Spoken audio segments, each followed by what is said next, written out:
दोस्तों, मुझे पता है आप सब लॉकडाउन में बोर हो रहे हैं, तो मैं आपकी बोरियत दूर करने के लिए लाया हूँ hello app, India's leading social media platform. Hello app पे आपको मिलेंगे trending news, funny, educational, cooking, dance और भी बहुत सारे वीडियोस। इसके अलावा latest updates of your favourite celebrities. तो देर किस बात की है, अभी डाउनलोड करो हेलो ऐप और करें अपनी बोरियत का खात्मा।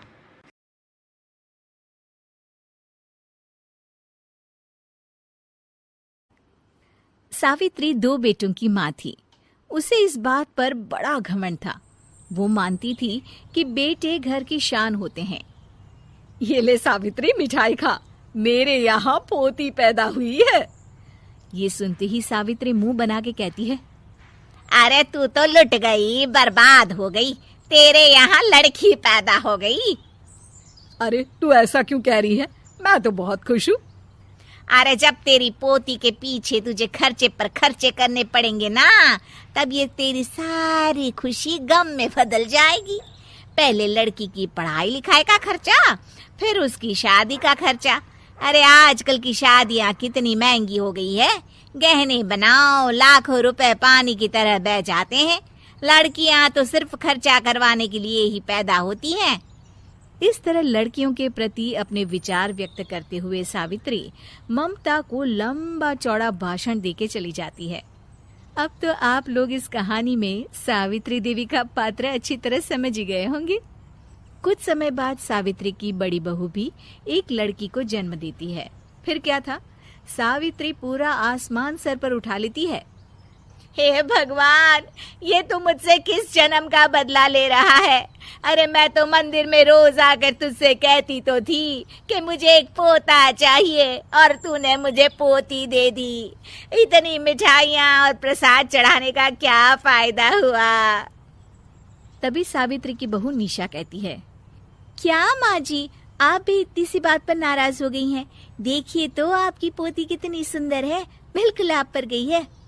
अरे चुप कर, तुझे 9 महीने इतने महंगे महंगे काजू बादाम फल फ्रूट खिलाने का फायदा क्या हुआ? मेरे तो सारे पैसे बर्बाद हो गए। ये सुन सावित्री का बड़ा बेटा अजय कहता है, माँ, तुम सिर्फ नाम के लिए 2020 में रहती हो। असल में तुम्हारा दिमाग सैकड़ों साल पुरानी सोच रखता है। आज के जमाने में लड़का और लड़की में कौन फर्क करता है। मैं तो बहुत खुश हूँ कि भगवान ने मुझे लक्ष्मी के रूप में बेटी दी है। लेकिन सावित्री पर अजय की बातों का कोई असर नहीं होता। नालायक, अपनी पत्नी की जबान बोल रहा है। मेरा बड़ा बेटा तो हाथ से गया। लेकिन सावित्री देवी हार मानने वाली नहीं थी। वो पोते की चाह में अपने छोटे बेटे विजय की शादी करवा देती है। कुछ समय बाद आखिरकार वो दिन आ ही जाता है जब सावित्री की छोटी बहू गर्भवती हो जाती है। सावित्री इतनी खुश हो जाती है कि वो बच्चे के जन्म से पहले ही सारे मोहल्ले में ढिंढोरा पीटने लगती है।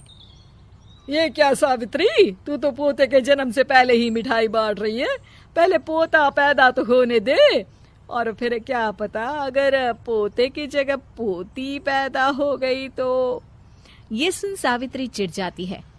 अरे अपनी काली जबान मत चला, मेरी मिठाई खा के मेरा ही बुरा सोच रही है। बड़ी आई, ला मेरी मिठाई वापस कर। देख लेना, इस बार मेरे यहाँ पोता पैदा होगा, पोता। लेकिन ठीक इसका उल्टा होता है। सावित्री की छोटी बहू भी एक लड़की को जन्म देती है। सावित्री फिर से रोना धोना शुरू कर देती है और अपनी छोटी बहू को कोसते हुए भला बुरा कहने लगती है। देखते ही देखते ये सावित्री की रोज की आदत हो जाती है। एक दिन उसकी इस आदत से परेशान होकर विजय अपने भाई अजय से कहता है, भैया, माँ खुद एक औरत होकर हमारी बेटियों को पसंद नहीं करती, उल्टा उन्हें रोज कोसती रहती है। मुझे माँ की यह आदत बिल्कुल पसंद नहीं आती। अरे तू ठीक कहता है, मैं भी अब माँ से तंग आ गया हूँ। अच्छा, तो अब तुम दोनों इस तरह पीठ पीछे मेरी बुराई भी करने लग गए हो? नहीं माँ, हम चाहते हैं कि घर में शांति बनी रहे। हमें हमारी बेटियाँ बहुत प्यारी है। मैं नहीं चाहता कि वह तुम्हारे ताने सुन सुन कर बड़ी हो, और इसीलिए हम दोनों ये घर छोड़कर चले जाएंगे। हाँ माँ, मैं भैया की बात से सहमत हूँ। जब तुम इस घर में अकेली रहोगी तब तुम्हें अपनों की कीमत का एहसास होगा। अपने दोनों बेटों के मुंह से अपनी माँ के लिए इतने कठोर शब्द सुन सावित्री भावुक और रुआंसी होकर कहती है, क्या सच में तुम दोनों मुझे इस घर में अकेली छोड़कर चले जाओगे? हाँ माँ। हाँ माँ, अब पानी सर के ऊपर जा चुका है। मैं तुम दोनों के बिना नहीं रह सकती। अपनी सास के आंसू देख अजय और विजय की पत्नी अपने पतियों से लड़ पड़ती है। अरे जिसे जाना है वो जाए, मैं माँ जी को छोड़कर कहीं नहीं जाने वाली। भाभी आप ये क्या कह रही हैं? वही जो तुम सुन रहे हो, दीदी बिल्कुल सही कह रही है। हम बेटियों के संस्कार हमें सिखाते हैं कि सास माँ समान नहीं बल्कि माँ ही होती है और उस माँ की जिंदगी भर सेवा की जाती है। बेटे अपना फर्ज भूल सकते हैं लेकिन बेटियां नहीं। आप दोनों शौक से जा सकते हैं। माँ जी, हम दोनों के रहते आपको किसी बात की फिक्र करने की जरूरत नहीं।